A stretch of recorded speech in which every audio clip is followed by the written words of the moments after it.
Le cours d'aujourd'hui porte sur un sujet que Rabbi Nathan explique, un phénomène bien connu de chacun de nous, qui se produit lorsqu'une personne cherche à s'améliorer, à progresser, et puis réussit pendant une certaine période à se purifier, à tenir la route, à arriver à quelque chose, et puis d'un seul coup, crac, cette personne retombe, malgré toutes ses bonnes décisions, malgré ses impressions, surtout l'impression d'être arrivé à quelque chose spirituellement, à une certaine pureté, un certain détachement, et puis soudain, c'est la rechute, et la plupart des gens, ça arrive à tout le monde, mais la plupart des gens à qui ça arrive d'une manière forte, le prennent très mal et se découragent. À cause de ça, ils prennent une claque, ils la supportent mal.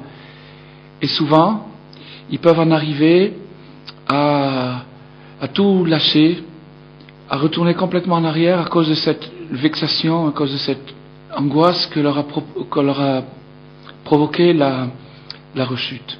Alors, Rabbi Nathan nous explique quel est le sens profond, quel est le moteur qui anime ces rechutes, qu'est-ce qui cause à l'homme de retomber, et grâce à ça, grâce à son explication, on pourra trouver un appui, un soutien et un espoir quand il nous arrivera des moments comme ça, ou il nous arrive maintenant. Alors il explique que il y a en chacun de nous une empreinte du péché originel, c'est-à-dire le fait que Adam et Ève, ont mangé du fruit de la connaissance. Le fruit de la connaissance, au sens kabbalistique du terme, c'est pas un pommier dans un jardin, comme on l'a vu dans les images, mais c'est plutôt un axe mental, cosmique, qui se trouve dans l'univers dans son ensemble, puisque l'univers est un immense être humain, et dans l'homme qui est un microcosme, un petit univers. Cet axe-là, l'axe de la connaissance, qui réunit toutes les fonctions, il a été affecté par un mélange. Le bien et le mal se sont mélangés. À partir du moment où le bien et le mal se sont mélangés, la perception des choses a été affectée et notre imagination l'emporte dans la plupart des domaines, au point que on ne perçoit de ce qu'ils appellent la réalité qu'une impression, une image imaginaire. De cette imagination, de cette exagération, de cette interprétation des signes énergétiques qui se trouvent autour de nous, que nous interprétons par la vue, par l'ouïe, par le toucher, en découlent toutes nos tendances, nos perversions, nos faiblesses, nos passions, nos obsessions, nos frustrations. Tout ça découle de la mauvaise perception, c'est-à-dire des détritus, de la partie négative qui se trouve dans notre perception et dans l'ensemble du monde. On peut arriver à s'en purifier, mais ça prend du temps. Pour arriver à éliminer, à rejeter toutes les particules négatives qui se retrouvent aussi bien dans notre perception que dans notre entourage, il faut beaucoup de temps. Alors Rabbi Nathan prend l'exemple, en parlant d'entourage, il prend l'exemple de notre ami le plus proche et le plus quotidien, le pain. Le pain, c'est la vie, et ce pain a subi la même chute que le premier homme et la première femme, puisqu'en vérité, cet aliment, cet arbre, d'après la Kabbalah, c'était le blé. Il y a d'autres interprétations, il y en a qui disent que c'était une figue, ou un étrog, ou une vigne. En fait, Rashi nous dit que la Torah n'a pas voulu dire de quoi il s'agissait pour pas faire honte à ce fruit. En attendant, d'après la version qui dit que c'est le pain, le blé, nous voyons que la tradition nous enseigne que le blé doit passer par 10 transformations, des tris, depuis le grain de blé jusqu'à sa consommation finale. Il y a 10 interventions, des travaux, des œuvres que nous faisons pour arriver à raffiner la nourriture, l'aliment. Mais ces alimentations, ces travaux, ces transformations sont en vérité des choix. Nous réparons un mauvais choix et nous choisissons le bon, nous cherchons l'utile, nous cherchons ce qui va nous réparer, ce qui va nous alimenter, ce qui va amener en nous une nouvelle énergie.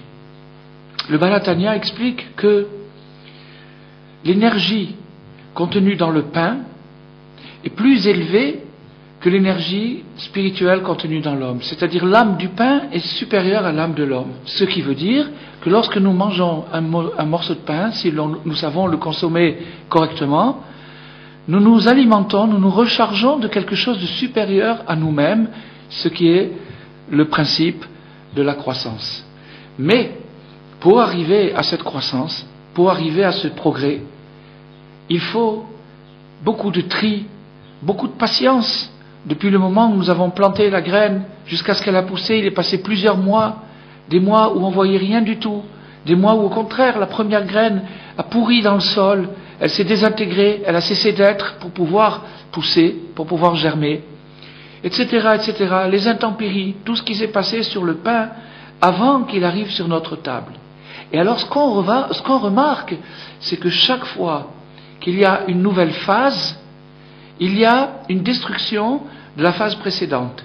Par exemple, quand on a des grains de blé, c'est très beau, on a un sac de grains de blé, c'est très très beau, il va falloir les briser, les broyer, les moudre pour obtenir de la farine. Donc la perfection du grain de blé va être détruite pour pouvoir produire de la farine. Quand on aura de la farine, la même chose. Cette farine-là, qui est quelque chose de très beau, il n'y a pas plus beau que la farine, c'est blanc, c'est pur, etc. Et bien cette farine, on va la malaxer, en faire de la pâte, et on va la cuire, on va la faire rentrer dans un four, on va lui faire perdre son état précédent, de la poudre blanche, comme de la manne, et on va en faire maintenant quelque chose d'autre, une pâte.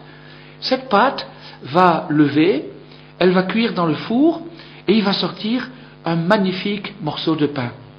Une miche magnifique, dorée. Et cette miche de pain, c'est une perfection, on est arrivé à quelque chose de bien. Non. Maintenant, on va de nouveau la détruire. En hébreu, le mot manger, achila, veut dire destruction, tout simplement. On détruit la miche de pain pour en faire maintenant une espèce de bouillie qui va être malaxée dans notre estomac avec des fluides plus ou moins agréables. Et puis, ça va encore complètement perdre sa forme initiale, ça va devenir du sang. Ça va passer dans le foie, et pendant la digestion, et ça va devenir du sang.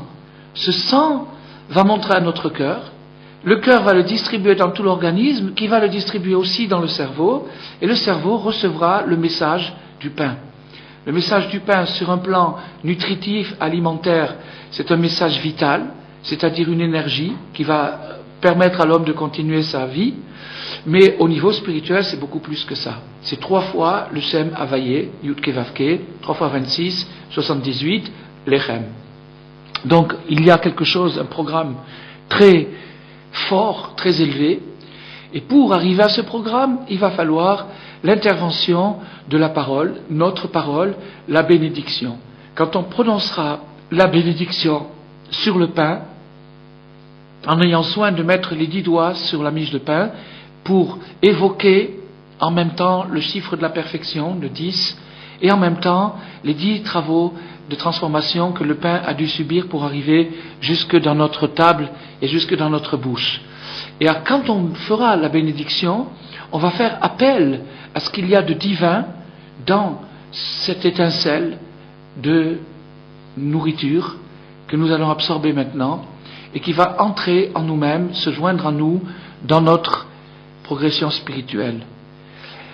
la phase finale, après la digestion, c'est le rejet de tous les résidus, de tout ce qui n'est pas absorbable par l'individu et de tout ce qui est mauvais et qui va être éliminé par le corps. Le corps va éliminer, va faire le tri final et éliminer, rejeter à l'extérieur tout ce qui n'est pas mangeable, tout ce qui n'est pas utile à l'être humain.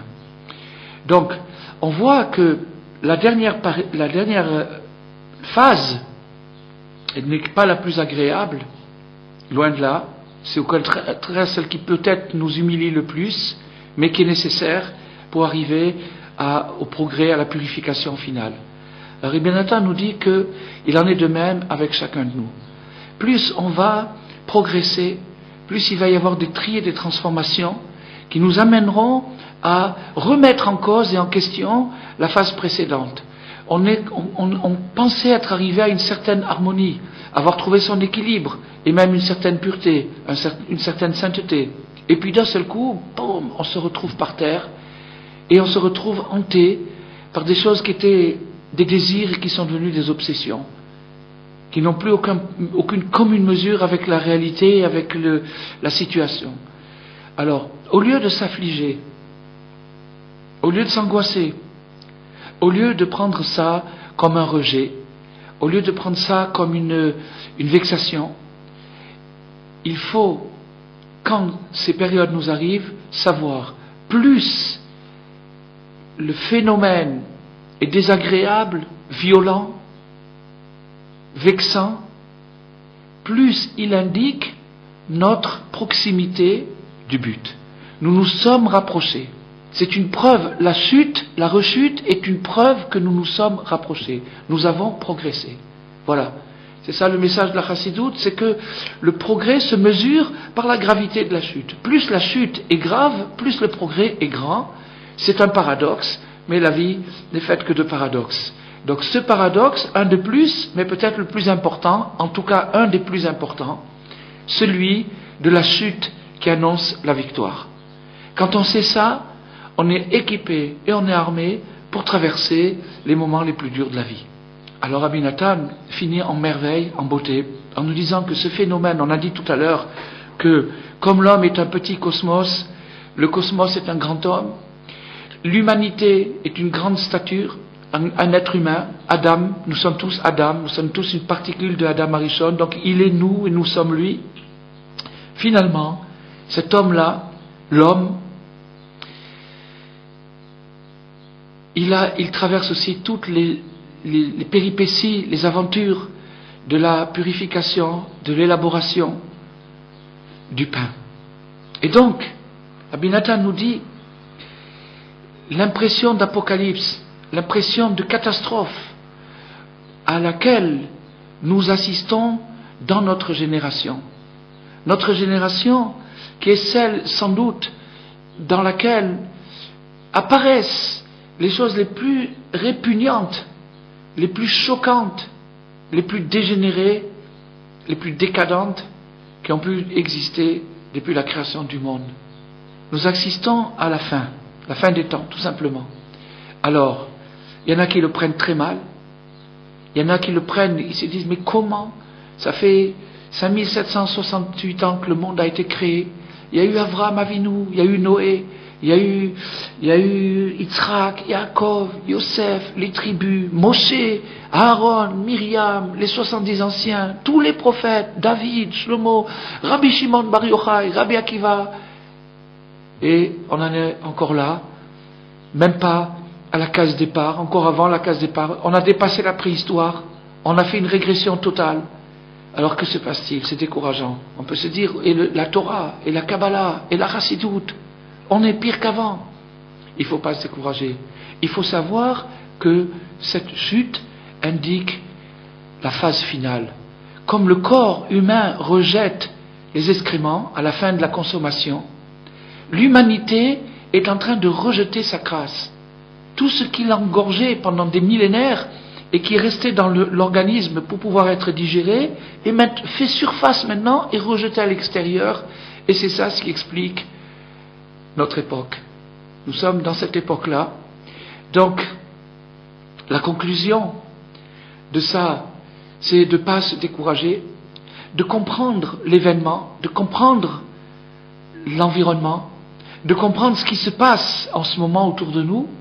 Et cette compréhension nous permettra non seulement de supporter la crise, de supporter la catastrophe, mais de la vivre positivement, de la vivre utilement, de la vivre d'une façon intelligente, de savoir baisser la tête et lever le cœur, de savoir garder son courage, de savoir rester au beau fixe, de ne pas se décourager.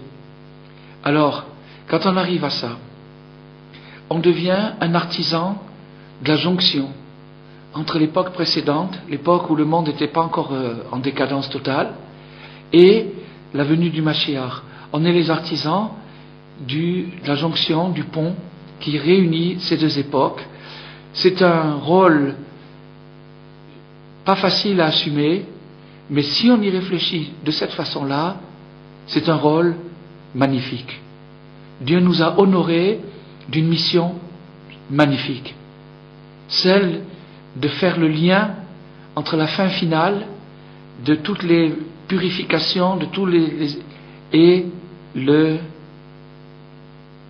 la révélation du Mashiach, l'époque de la réparation universelle.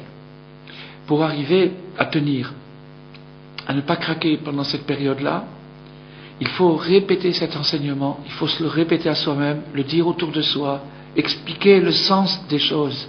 Ça permet de les vivre, ça aide à les supporter et à les rendre utiles.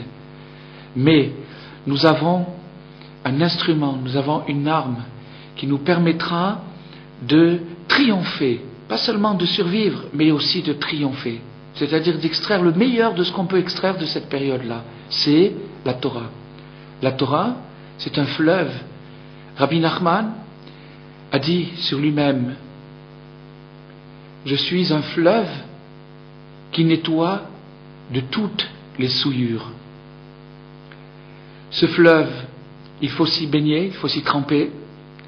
Ce bain, cette immersion, c'est ce que nous venons de faire maintenant, l'étude. Quand nous étudions l'œuvre, la pensée de Rabbi Nachman, nous nous immergeons dans un bain de jouvence, un bain d'espoir, de réconfort, et nous ressortons purifiés.